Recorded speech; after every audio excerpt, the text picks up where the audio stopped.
Dans cette séquence, nous allons concevoir notre premier tableau de bord dans Power BI Service. Notez bien qu'un tableau de bord est différent d'un rapport. On a tendance à utiliser les deux termes de manière interchangeable, mais dans Power BI Service, il s'agit bien de deux contenus différents. Là, nous venons de publier dans Power BI Service un rapport conçu dans Power BI Desktop, tandis qu'un tableau de bord ne peut être conçu que dans Power BI Service. Passons directement à la pratique pour que vous compreniez mieux. Nous avons là le rapport que nous avons conçu dans Power BI Desktop et que nous avons publié dans Service. Donc si je clique dessus, j'accède au rapport comme il apparaissait dans Power BI Desktop. La navigation est bien sûr un peu différente car là maintenant nous sommes dans le cloud, mais c'est le même principe. Nous avons le même rapport avec les mêmes pages, donc by Manufacturer, et le doublon que nous avons créé pour créer notre disposition pour mobile. Voilà. Donc ça, c'est un rapport. C'est ce qu'on a fait dans Power BI Desktop. Donc maintenant, nous allons créer un tableau de bord. Donc pour créer un tableau de bord dans Power BI Service, rien de plus simple. On a juste à cliquer sur un visuel et cliquer sur épingler. Après, je vous explique. Donc épingler. Donc là, c'est la manière la plus simple de créer très rapidement un tableau de bord. Donc où voulez-vous épingler? Donc là, tableau de bord existant, il est grisé parce que nous n'en avons pas dans cet espace de travail. Donc je vais cliquer nouveau tableau de bord. Et je vais appeler ce tableau de bord Van Arsdale. Épinglé. Maintenant qu'il est épinglé, je peux directement accéder au tableau de bord. Donc là, nous avons un premier visuel sur notre tableau de bord. Donc en fait, un tableau de bord va être un récapitulatif des visuels, si vous voulez, des métriques les plus importantes de votre rapport. Donc ça, c'est une chose. Deuxième chose, c'est que sur un tableau de bord, vous allez pouvoir aussi épingler des visuels de plusieurs rapports différents. Là, actuellement, dans notre espace de travail, nous n'avons qu'un seul rapport. Mais si nous en avions, par exemple, 5 autres, nous aurons pu créer un tableau de bord récapitulatif qui reprendrait les graphiques, si vous voulez, les plus importants des 5 rapports. Admettons, par exemple, que dans un espace de travail, on ait un rapport qui soit produit par les ressources humaines, un autre rapport par la finance et un autre rapport, par exemple, par le service des achats. Tous uploadés dans un seul et même espace de travail.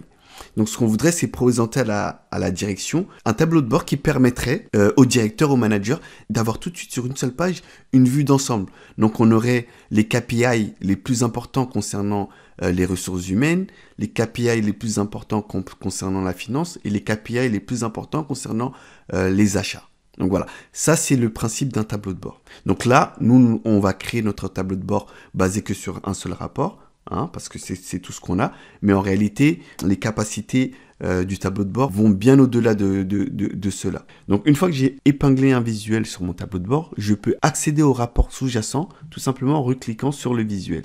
Donc là, c'est ce qui me permet d'arriver sur le rapport sous-jacent. Donc clairement, ce que cela signifie, c'est que si nous avions eu là un tableau de bord complet avec des visuels provenant de plusieurs rapports différents, lorsqu'un directeur ou un manager souhaite avoir plus d'informations sur un visuel en particulier, il a juste à cliquer sur ce visuel et il est tout de suite renvoyé vers le rapport sous-jacent. Donc maintenant que notre tableau de bord est créé, on va pouvoir encore plus facilement ajouter d'autres visuels. On va peut-être par exemple ajouter celui-ci, d'accord? On va l'épingler comme ça. Donc là, maintenant qu'on en a un qui est existant, il est déjà présélectionné, donc épinglé. Voilà, j'en ai d'autres à épingler, donc je ferme la boîte de dialogue. Et celui-ci aussi, on va l'épingler. Voilà, accéder au tableau de bord pour qu'on voit là actuellement à quoi il ressemble. Donc voilà, vous voyez qu'on a nos 3 visuels. Voilà. Une des différences entre le tableau de bord et le rapport, c'est que dans le tableau de bord, on n'a plus les interactions. On n'a pas les interactions entre les visuels. Et c'est normal, c'est parce qu'un tableau de bord peut comporter des visuels de plusieurs rapports. Donc c'est pour ça qu'on n'a plus d'interaction au niveau du tableau de bord. Donc il faut cliquer sur le visuel pour aller dans le rapport. Voilà. Maintenant on va aller sur la deuxième page, by Manufacturer, par fabricant. On va filtrer les données sur Van Arsdale. Donc là, en cliquant sur la flèche, je vais faire apparaître les filtres. Et je vais sélectionner Van Arsdale. Voilà. Maintenant, les données sont filtrées sur Van Arsdale. Et je vais sélectionner le chiffre d'affaires par pays. Donc là, maintenant, c'est le chiffre d'affaires que pour Van Arsdale. On est d'accord. Et je vais l'épingler au tableau de bord, comme ça. Voilà. Et donc là, j'ai le revenu par pays, d'accord? Mais que pour Van Arsdale, que pour le fabricant Van Arsdale, parce que j'ai pris le soin de filtrer mes données avant d'épingler le visuel. Voilà, donc retournons sur le rapport et on va aussi ajouter la jauge. Voilà. Épingler. Accéder au tableau de bord. Et ici aussi, comme nous l'avions fait dans Power BI Desktop, nous allons pouvoir aussi ajouter notre logo. Cliquant là, modifier, ajouter une vignette. Image. Suivant. Et là, on va pouvoir entrer le lien d'une image. Donc, dans les fichiers de travail, nous avons un fichier texte avec le lien de l'image. Et c'est celle qu'on va utiliser. Donc, faire. Voilà. CTRL-C. CTRL-V. Et appliquer.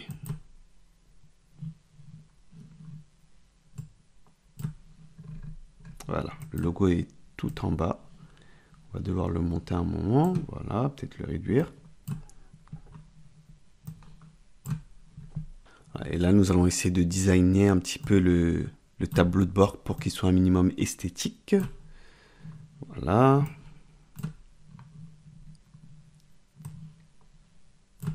Là. Ça. La jauge, on va pouvoir la mettre encore un peu plus haut. Voilà, comme ça. Et ça, on va le caler entre eux, comme ça par exemple. Voilà. Donc là, on a notre tableau de bord. Et aussi, pour améliorer la compréhension du tableau de bord, on va devoir modifier certains titres. Parce que là, par exemple, c'est le revenu de Van Arsdale. Donc, il ne faudrait pas qu'un directeur pense qu'il s'agit du revenu global. D'accord? Donc, on va modifier les détails. Et on va mettre à la place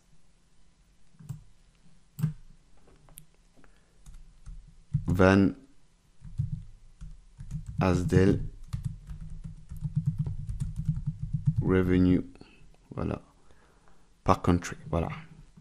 Ok. Et ce qui est aussi très très intéressant avec le tableau de bord, c'est la zone que l'on voit ici.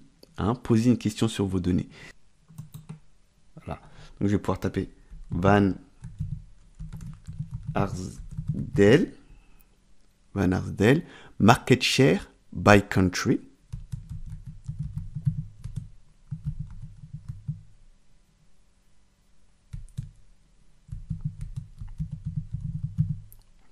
Voilà, vous voyez que j'ai déjà des suggestions. Donc là, l'algorithme était en train de répondre à ma question, hein, en me proposant un visuel qui répond à ma demande. Donc là, la part de marché de Van Arsdale par pays. Et si par exemple le graphique en barre là ne me convient pas, je peux aussi spécifier le visuel que je veux obtenir. Donc je peux ajouter as tree map. Donc en tree map. Voilà. Donc nickel. Donc là, il a répondu à ma question. J'ai rien fait, j'ai juste tapé du texte en langage naturel et il m'a proposé un visuel qui correspond à ma demande. La part de marché de Van Arsdale par pays. Et si je suis satisfait, si j'ai besoin de cette information, je vais pouvoir aussi l'épingler au tableau de bord. Donc épingler un élément de visuel. Voilà. Tableau de bord existant. Voilà. Nous avons maintenant la part de marché de Van Arsdale, hein, en trimap. Donc ça, c'est super comme fonctionnalité. C'est très très utile et ça peut permettre au directeur d'obtenir des visuels comme ça à la volée, hein, des visuels par exemple auxquels les business analysts n'avaient pas pensé. Eux, l'utilisateur final va pouvoir obtenir comme ça à la volée des visuels comme ça, en posant des questions en langage naturel. Donc un autre avantage majeur des tableaux de bord est que l'on va pouvoir configurer des alertes sur les cartes de KPI comme ça ou sur les jauges. C'est-à-dire qu'on va pouvoir définir un seuil, hein, et être notifié lorsque ce seuil est dépassé ou à l'inverse n'est pas atteint. Par exemple, là on a market share 47,45%. Par exemple, je peux créer une alerte, d'accord? Gérer les alertes et ajouter une règle et dire que je souhaite recevoir un email si la part de marché descend en dessous de 45% par exemple. Donc ça, c'est un truc qu'on va pouvoir faire à partir du tableau de bord ici. Voilà. Nous n'allons pas le faire, mais c'est bien de savoir que la fonctionnalité existe. Donc voilà, nous en avons fini avec le tableau de bord. D'accord ? Donc on va le laisser comme ça. Et là, sur le côté, dans notre espace de travail Dashboarding a Day, on a tout notre contenu disponible. Donc là, maintenant, nous avons un tableau de bord. Nous avons un rapport, c'est celui qu'on a publié, qu'on a créé dans Desktop, et on a le jeu de données sous-jacent. Voilà. Donc là, maintenant, vous voyez bien qu'on a 3 éléments. Et vous voyez on remarque bien que le rapport est différent du tableau de bord. Donc voilà, maintenant que tout est prêt, tout a été préparé, on a fini notre rapport, il est publié, on a créé un tableau de bord. Maintenant, il va falloir partager toutes ces données avec les utilisateurs finaux. Parce que pour l'instant, on n'a rien partagé encore avec les utilisateurs finaux. Pour l'instant, tout ça, c'est fait dans l'espace de travail avec les autres business analysts. Donc maintenant, le partage des contenus est ce que nous allons couvrir dans la section suivante. À tout de suite.